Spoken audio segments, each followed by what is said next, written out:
আজকে আমরা যে ক্লাসটা করবো সেটা হচ্ছে সবারই খুব মানে ভয়ভীতি কাজ করে আমাদের থিসিস প্রজেক্ট নিয়ে। আসলে আমরা থিসিস প্রজেক্ট আসলে কিভাবে লিখব, তো আমরা মোটামুটি যেটা দেখে আসছি সেটা হচ্ছে যখন একটা থিসিস প্রজেক্টের কথা বলা হয় তখন দেখা যায় একটা গড়পাতা বই একদম অসংখ্য 200-300 পেজের একটা বই লিখে এটা সে জমা দেওয়া হয়। বাট থিসিস প্রজেক্ট আসলে কি জিনিস এটা একটু জানা দরকার আসলে আমাদের। থিসিস প্রজেক্ট আবার এখানে আরেকটা জিনিস আছে, ধরেন এটাকে থিসিসও বলা হয়, আবার কি বলা হয়, প্রজেক্টও বলা হয়। কি বলা হয়? প্রজেক্টও বলা হয়, ঠিক আছে, প্রজেক্টও বলা হয়। এখন দেখেন থিসিস আর প্রজেক্ট এক জিনিস, ঠিক আছে। আরেকটা জিনিস তোমাকে জানতে হবে, সেটা হচ্ছে রিভিউ পেপার। কি পেপার? Review paper.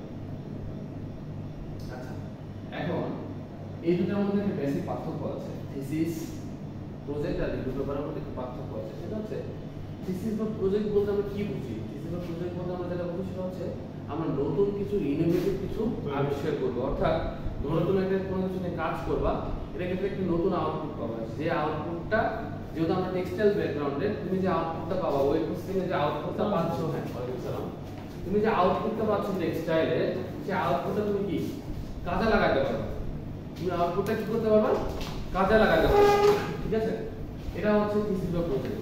আর রিভিউ পেপার মানে হচ্ছে ধরো যেহেতু আমাদের টেক্সটাইলের অনেক ধরনের আমাদের পেপার আছে, অনেক ধরনের বই আছে, ওই পেপারটাকে নতুন করে সাজানো জাস্ট, এখানে ইনোভেটিভ কিছু নাই।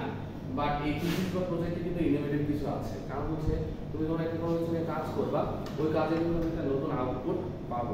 যদি তুমি আউটপুট হয় এটা পজিটিভ হতে পারে, নেগেটিভ হতে পারে, ডাজন্ট ম্যাটার যে এটা পজিটিভ হবে, কিন্তু আমি এটা নতুন কিছু ইনোভেটিভ আবিষ্কার করব। যদি আবিষ্কার করতে পারি সেটাকে আমরা বলি থিসিস বা প্রজেক্ট। আর একটা জিনিস আছে রিভিউ পেপার। রিভিউ পেপারটা হচ্ছে এই জিনিসটা আগে থেকে কাজটা করা আছে, ওই কাজটাকে আমি একটু নতুন করে সাজাবো, জাস্ট সাজাবো।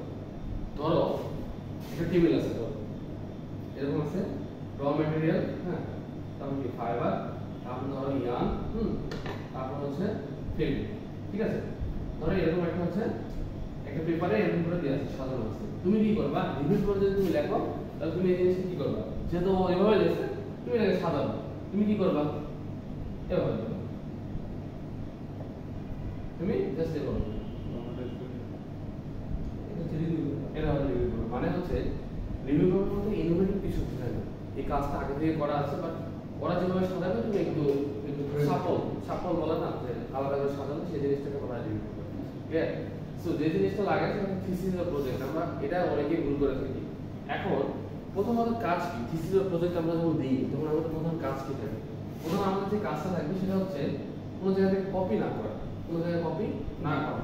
ধরো টেক্সটাইলে তো অনেকগুলো সেক্টর আছে, যেমন কেউ ইয়ার্নে চাকরি করে, কেউ হচ্ছে কি ফেব্রিকে চাকরি করে, প্রোডাকশনে, কেউ হচ্ছে কি নিটিং এ চাকরি করে, কেউ হলো কাটিং এ চাকরি করে, আলাদা আলাদা জায়গায় চাকরি করে। কিন্তু সবচেয়ে বড় বিষয় যেটা সেটা হচ্ছে কি তুমি যে সেকশনে আছো, তুমি সেই সেকশন, যেহেতু তুমি ওয়েট প্রসেসিং নিছো তাহলে অবশ্যই তুমি ডাইং এর আন্ডারে আছো। ডাইং এ তো আমার কাজ করার স্কোপ অনেক বেশি। তুমি সলস ওটা নিয়ে তো তুমি হাজারো পেপার লিখতে পারো আর প্রজেক্ট করতে পারো। তুমি প্রথমত যেটা করবে সেটা হচ্ছে একটা টাইটেল ঠিক করবে, যে টাইটেলটা দ্বারা তুমি চিন্তা করবে যে এই টাইটেল দিয়ে আমি একটা কাজ করলে নতুন কিছু আমি আবিষ্কার করতে পারবো, এটা তোমার প্রধান কাজ বা প্রায়োরিটি কাজ। তাহলে তুমি একটা টাইটেল প্রথমে করে ফেলবে। তারপরে এখন কি কাজ আমরা কি করি? যখন বই লিখতে দেই তোমরা ভাবে যে আমি সব লিখতে পারবো, এত কিছু দরকার নেই। পরে যেটা কাজ টাইটেল থাকলো, পরে যেটা কাজ সেটা হচ্ছে অ্যাবস্ট্রাক্ট লেখা। কি লেখা? অ্যাবস্ট্রাক্ট লেখা। এখন আমাকে বলতে পারো স্যার অ্যাবস্ট্রাক্ট কি? অ্যাবস্ট্রাক্ট হচ্ছে কোনো একটা পেপার, যেটা আমরা বই লিখি পেপারের মধ্যে থাকে, কোনো একটা পেপারের শুরুতে থাকে হচ্ছে অ্যাবস্ট্রাক্ট। অর্থাৎ কি হয় দেখো, আমরা মাঝে মাঝে কি হয়, আমরা কিন্তু অনেকে বই পড়তে পছন্দ করি, অনেকে বই পড়তে পছন্দ করি না। ধরো কোনো একটা সিনেমার কাহিনী কি ঘটবে সেটা যদি তুমি আগে থেকে বুঝতে পারো, সিনেমাটা দেখবা। ধরো তোমাকে বলা হলো যে আজকে দিনের মধ্যে তোমার 200টা সিনেমা দেখতে হবে, তুমি 200টা সিনেমার মনে করো 2 ঘন্টা করে সিনেমা, তুমি সব মনে রাখতে পারবে সিন।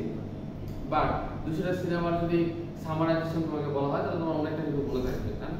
তো কি হয় এই পেপারে কিন্তু সেরকম যে অবস্থা, যখন ধরো তুমি একটা বই লিখছো, ওই বইয়ের অবস্থাকে আমি দেখবো যে এই বইয়ের প্রত্যেকটা চ্যাপ্টারে কি কি দেয়া আছে, মানে আমি বইটা পড়লে আমি কি কি জানতে পারবো, সেটা হচ্ছে অবস্থা। অর্থাৎ এই অবস্থা যখন তুমি লিখবা, জাস্ট তুমি কি কি কাজ করছো এই পেপারটা পড়লে একজন রিডার কি কি পড়তে পারবে বা কি কি শিখতে পারবে, সেই জিনিসটা জাস্ট অবস্থা। বলো বুঝা গেছে? অবস্থা বলতে কিছু না, অবস্থা মানে তুমি চোখে দেখা যায় বুঝতে পারবা যে এই বই বা এই চ্যাপ্টারে এই জিনিসগুলো আছে। অবস্থা করলে বুঝতে পারবা, তোমাকে আর ভিতরে ঢোকার দরকার নেই। মানে এটা বোঝায়, অর্থাৎ যখন তোমাকে লিখতে দেওয়া হবে প্রথমে লিখতে হবে অবস্থা, এই অবস্থাটা পরে লেখা হয়। অর্থাৎ তুমি একটা পেপার লিখলা, তুমি কি কাজ করবে, ওই কাজটা তুমি পরে লিখবা যে আমি এই পেপার আপনারা পড়লে আপনারা এই এই বিষয়গুলো জানতে পারবেন।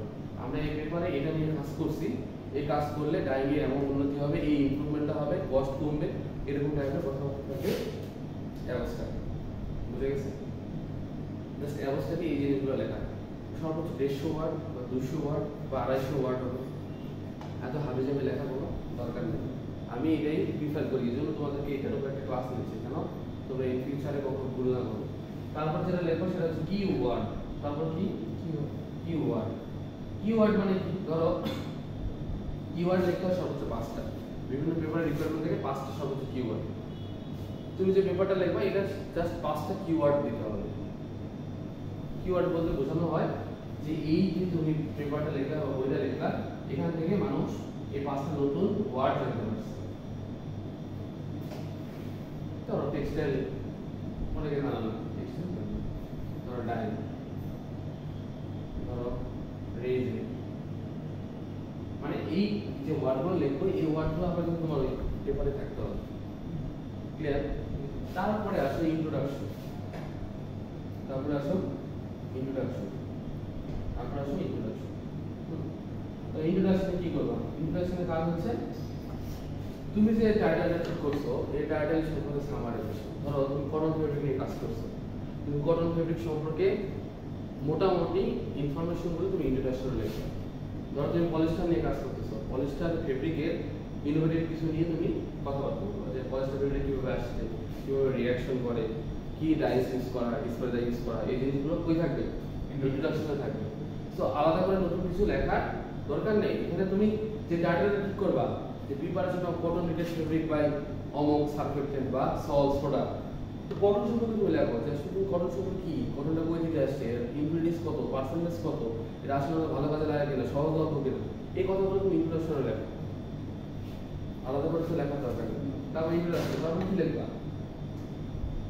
Material and method, material and method. এখন ধরো তোমাকে যখন একটা বই লিখতে দেওয়া হয় তুমি কি করো? কপি করো। আসলে তুমি যে টাইটেলটা দিছো ওই টাইটেলে যে মেথডটা ইউজ করবে বাকি সবাই কি একই ইউজ করবে? করবে না, কিন্তু করবে। এক একজনের কাছে এক এক রকম, এক এক ম্যাটেরিয়ালস লাগে, সবাই তো একই সল্ট সোডা ইউজ করে না, সবাই তো আর একই কেমিক্যাল ইউজ করে না, একই ডাইস ইউজ করে না। তাহলে তুমি কেন কপি করবে অর্থাৎ? আমার কথা বুঝো নাই? তখন কি করবা? জাস্ট ম্যাটেরিয়াল, তুমি এই কাজটা করার জন্য তুমি কয় ধরনের ম্যাটেরিয়াল তুমি ব্যবহার করছো, তুমি কি ইউজ করছো তুমি লেখো। তুমি কি ফেব্রিক ইউজ করছো, ফেব্রিকের নাম লেখো, এটা জিএসএম কত সেটা লেখো, তুমি কি ডাইসটা ইউজ করছো সেটা লেখো, তুমি কি কেমিক্যাল ইউজ করছো সেটা লেখো, টাইম কত লাগছে, টেম্পারেচার কত, পিএইচ কত, এই জিনিসগুলো তুমি যা কাজ করছো তাই লিখবা। তোমার বাড়তি লেখার তো তোমার দরকার নেই। এখানে আমি কোনো পিটাবো যে তুমি এটা লিখছো না, তুমি যা কাজ করছো তুমি তাই লিখছো। তোমাকে বলছি যে অ্যানসার পজিটিভ হইতে হবে এমন না, তুমি একটা থিসিস করলাম এটা দিয়ে মানে ওই কাজ করে যে তোমার ইমপ্রুভ হবে এমন না, ইমপ্রুভ নাও হইতে পারে, তুমি চেষ্টা করছো তো আনার জন্য, বাট হয় নাই। বাট এটাও তো থিসিস। থিসিস বলতে যে তুমি খালি শুধু গেইন করবে যে না সাকসেস হইতেই হবে, ইমপ্রুভ হইতেই হবে, নাই নো, নট নেসেসারি। ইমপ্রুভ নাও হতে পারে, নেগেটিভ রেজাল্টও গ্রহণযোগ্য। মানে এটা তারা বুঝে দিচ্ছে তোমাদের কপি করার দরকার নেই, তুমি যা কাজ করছো তাই লিখবে, হাবি যাবি লেখার দরকার নেই। বই ছোট হোক, বই ছোট হোক, বই 150 পেজের হইতে হবে, বই ছোট হোক, বই কমপক্ষে 40 পেজের হলে হবে। তারপর দেখো ম্যাটেরিয়াল মেথড, তুমি কি কি মেথড ইউজ করছো সেগুলো লেখো। তার 5 নাম্বার থাকবে হচ্ছে result, result and discussion, result and discussion.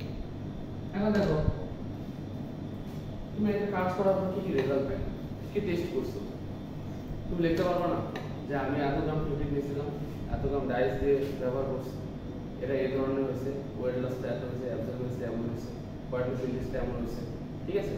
অথবা যারা দুটো কেমিক্যাল নিয়ে পার্থক্য করলে, দুটো কেমিক্যাল এই কেমিক্যাল ইউজ করার ফলে কি হোয়াইটনেস ইন্ডেক্সটা বাড়ছে, এই কেমিক্যাল ব্যবহার করার ফলে এটা কমছে, তাহলে আমাদের এই কেমিক্যাল ব্যবহার করা ভালো। এভাবে রেজাল্ট ডিসকাশন করবা, যতগুলো টেস্ট করবো তাহলে 10টা টেস্ট করছো, রেজাল্ট ডিসকাশন করে ফেলো। গ্রাফ দিলাম যে দেখা গেল যে এটা ইউজ করার পরে এটা বাড়তেছে অথবা কমতেছে, এরকম দেখা যায়।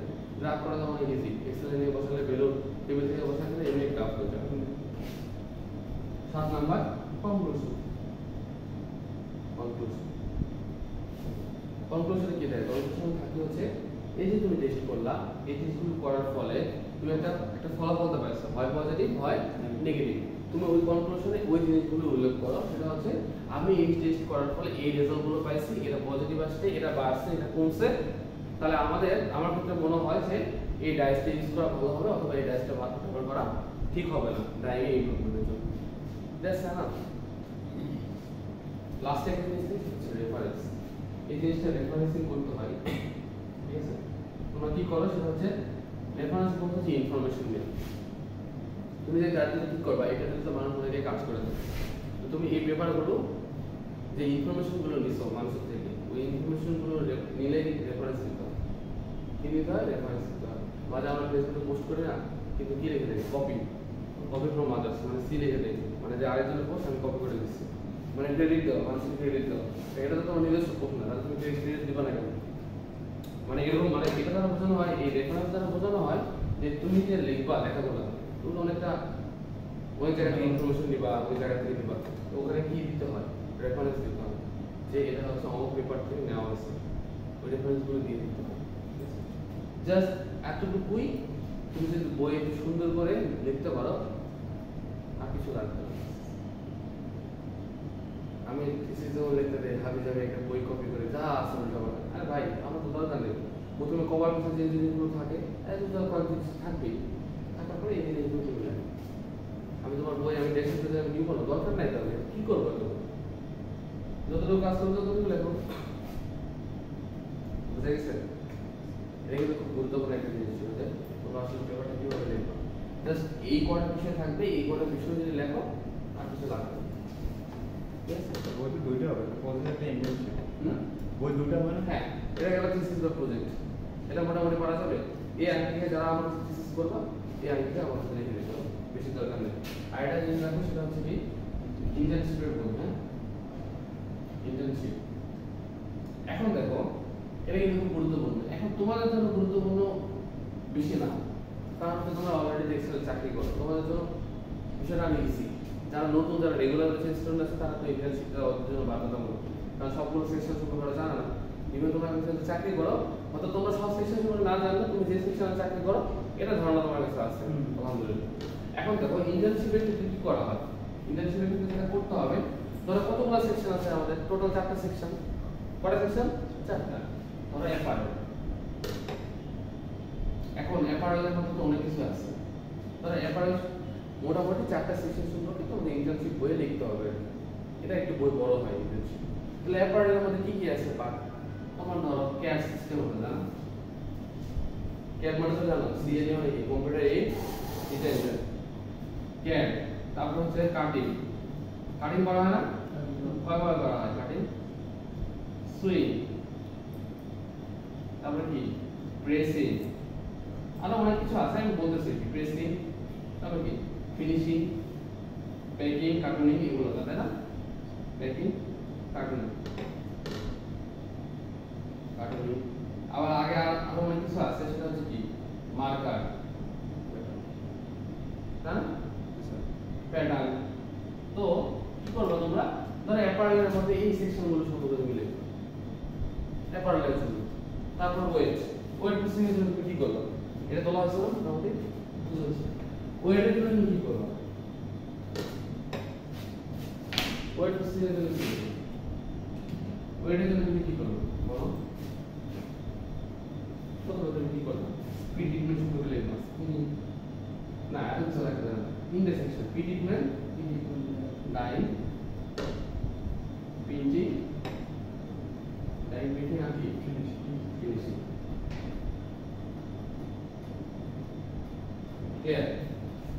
এখানে ওভারঅল সব চলে আসবে। স্পিড ট্রিটমেন্টের মধ্যে কি স্কার ব্লেজিং, ডাইং প্রিন্টিং সব চলে আসবে না? তুমি স্পিড ট্রিটমেন্ট স্কার ব্লেজিং করে ফেললা, ডাইং, তারপর ডাইং করবা, ডাইং প্রিন্টিং করলা। ডাইং প্রিন্টিং এর কি পার্থক্য আছে কিনা, প্রিন্টিং অনেক ধরনের আছে, ডাইং কিভাবে করবা, ডিসপ্লাস রিঅ্যাক্টিভ ইউজ লেখা যাবে। ফিনিশিং, ফিনিশিং কিভাবে করা, রেজিন, সুইডিং, এগুলো আছে না? এইগুলো সম্পর্কে মোটামুটি লিখলাম। তারপরে কি, তারপর কি আছে? কয়টা সেকশন? ফেব্রিক, ভয় পাবো ফেব্রিক, আরে ভয় নেই, ফেব্রিকে কি আছে? ফেব্রিকে কি আছে বলো? ফেব্রিকের গুরুত্বপূর্ণ পার্ট কি? নিডিং। হ্যাঁ, ফেব্রিকের গুরুত্বপূর্ণ কাজ কি? নিডিং। নিডিং কি করা হয়? অনেক কিছু করা হয়। নিডিং এর গুরুত্বপূর্ণ একটা পার্ট হচ্ছে কিউসি। নিডিং এর গুরুত্বপূর্ণ পার্ট কি? কিউসি। কারণ নিডিং এর কাপড় তৈরি করা, তারপরে কিউসিটা খুবই গুরুত্বপূর্ণ। তারপর কি? অনেক ধরনের নিডিং আছে। একটা হচ্ছে ওয়ার্ক, ওয়েট, আছে না? জি স্যার। তো নিডিং সম্পর্কে লিখলাম ফেব্রিকে। তারপর কি? সিঙ্কার সম্পর্কে আছে। সিঙ্কার কি? সিঙ্গার নিডিল কি? হ্যাঁ স্যার। ক্যাম কি?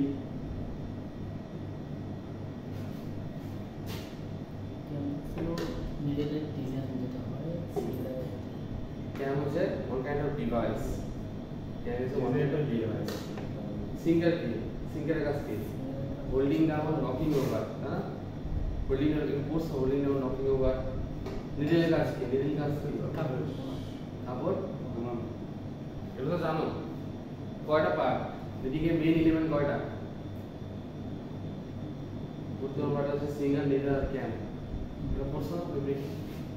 তো এগুলো মোটামুটি লিখলাম। আবার গুরুত্বপূর্ণ এই জিনিসগুলো সম্পর্কে লিখলাম। আবার ফেব্রিকের গুরুত্বপূর্ণ জিনিস কি? এফএসডি নামের একটা কোর্স আছে, fabric structure and design. Fabric structure and design সবথেকে গুরুত্বপূর্ণ এবং সবথেকে ডিমান্ডেবল জিনিস হচ্ছে ফেব্রিক স্ট্রাকচার এন্ড ডিজাইন। হাজার ধরনের ডিজাইন আছে, সবগুলো কারা করে না? আমরা তোমাদের মতো কি টেক্সটাইল ইঞ্জিনিয়ার করে। আর বাংলাদেশের কি বৈদেশিক মুদ্রা অর্জনে কিন্তু আমরা সবসময় কি কন্ট্রিবিউশন করে যাচ্ছি না? বাংলাদেশে যারা কি যারা ডিজাইনার তাদের ভ্যালু কি কম না বেশি? অনেক বেশি। কারণ ফেব্রিক স্ট্রাকচার অনেক ধরনের ফেব্রিক আছে, এই ফেব্রিকের স্ট্রাকচার ডিজাইন করা কিন্তু ডিফিকাল্ট, বাট আমরা কিন্তু অলরেডি করেই যাচ্ছি। হাজার ধরনের স্ট্রাকচার আছে, ডায়মন্ড, ডায়াপার, স্যাটিন, শাটিং, কত ধরনের আছে, ফ্লাওয়ার দিয়ে অনেক ডিজাইন আছে। তো এই জিনিসগুলো সম্পর্কে আমরা ফেব্রিক লিখলাম। আরেকটা কি পার্ট আছে? Yarn, spinning. ইয়ার্ন বা স্পিনিং। আচ্ছা এটা কি গুরুত্বপূর্ণ না বলতো? যতগুলো পার্ট আছে সবগুলো পার্টের মধ্যে গুরুত্বপূর্ণ কোনটা? কারণ আমার শুরুতেই তো এটা র ম্যাটেরিয়াল, তারপর হচ্ছে কি ফাইবার, তারপর তো ইয়ার্ন। আমি যদি এটা না থাকে তাহলে বাকি তো প্রসেস তো আসবেই না। সো খুবই ম্যান্ডেটরি সেটা হচ্ছে ইয়ার্ন বা স্পিনিং।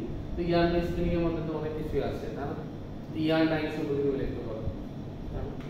ইয়ার্ন স্পিনিং এর ক্ষেত্রে কি কি করা হয় সেই জিনিসগুলো লিখবো। ও ভালো জানে, ও চাকরি করে ইয়ার্ন সম্পর্কে। কোন ওয়েল্ডিং আছে, হার্ড ওয়েল্ডিং আছে, তারপর সেখানে কি কিউসি করা হয়, ডাইং করা হয় কিভাবে, ঠিক আছে না? তারপর এটার ক্ষেত্রে হাইড্রো করা হয়, হাইড্রো কিভাবে করা হয় সেটাও তো জানা দরকার। এগুলো সম্পর্কে লিখবা। আরেকটা জিনিস আছে স্পিনিং, সেটা কি কম ডিয়ার আছে আর কারে ডিয়ার আছে, তাই না? কমটা কারে, এই দুটোর মধ্যে বেস্ট কোনটা? কম দিয়ে কেন? এটা কোয়ালিটি ভালো। কোয়ালিটি ভালো কম ডিয়ারে সুতার কোয়ালিটি ভালো, স্ট্রেন্থ ভালো। কোয়ালিটি কিন্তু স্ট্রেন্থ বসে, বাট কারে ডিয়ারে স্ট্রেন্থটা অনেক কম। এই জন্য বলা হয় which one is best for the young, counter current. এটা আসে, ঠিক আছে? তারপরে এগুলা তো এই জিনিসগুলো সম্পর্কে একটু লিখতে হবে। এটা কিছু ফ্লো চার্ট আছে, কাউন্টার কারেন্টের ফ্লো চার্ট আছে। এই কাউন্টার কারেন্ট ফ্লো চার্টের মধ্যে বেসিক পার্থক্য আছে। এটার মধ্যে কি আছে? ল্যাব ফর্মার আর আছে ল্যাব ফর্মার, ইউনি মিক্স আছে, ইউনি মিক্স। এই দুটা এটা দেওয়া হয়। তাহলে অনেক ডিপ করা আছে, যখন ইয়ার স্প্রিং এ পড়ি মোটামুটি ধারণা পাওয়া যাবে। তো ইয়ার বা স্প্রিং এ মোটামুটি এই সম্পর্কে লিখলাম। ওভারঅল চারটা সেকশন সম্পর্কে লিখলেই মোটামুটি ইন্টার্নশিপের একটা বই ক্লিয়ার হয়ে যাবে।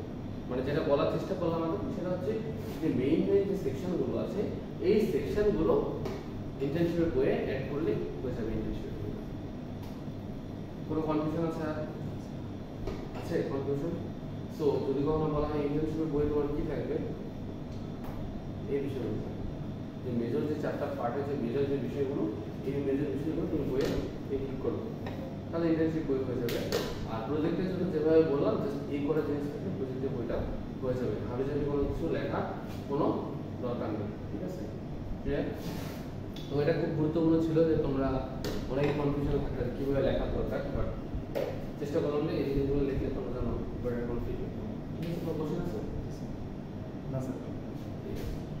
আর যেটা বলবো সেটা হচ্ছে মেজর যেহেতু তোমরা যেহেতু ওয়েট করো তাহলে ওইটা অবশ্যই তোমাদের এখন থেকে ঠিক করা উচিত যে কোন ডোমেইনে কাজ করবো সেটা আমার সাথে পরামর্শ করো যে স্যার আমি এই বিষয়টাতে কাজ করতে যাচ্ছি এই জিনিসটা হলে এরকম হওয়ার সম্ভাবনা আছে আমার সাথে কথা বলো আমি দেখি আমি একটু ট্রাই করি দেন এই পড়াশোনা করে স্টাডি করি যে আসলে হয় কিনা তো দেন যারা তোমাদের অফিসের বস আছে তারা অনেকদিন ধরে এক্সপার্ট এই লাইনে তাদের সাথে কথা বলো তারা অনেক কিছু আইডিয়া দিতে পারবে সেই আইডিয়া নিয়ে কাজ করার ট্রাই করো তারপর আমাকে বলো জানাও দেন তোমাদের ক্লিয়ার হবে কাজ করতে শেষ করা হবে হ্যাঁ তো যেহেতু তোমাদের ফাইনাল পরীক্ষা সেপ্টেম্বরের শেষের দিকে তো আমরা কোর্স ম্যাটেরিয়ালগুলো আপলোড করার চেষ্টা করতেছি অলরেডি আপলোড হয়ে যাবে তোমাদের সো রেগুলার আমরা ক্লাস আসার চেষ্টা করছি ঠিক আছে তো আজকে এই পর্যন্ত ভিডিওটা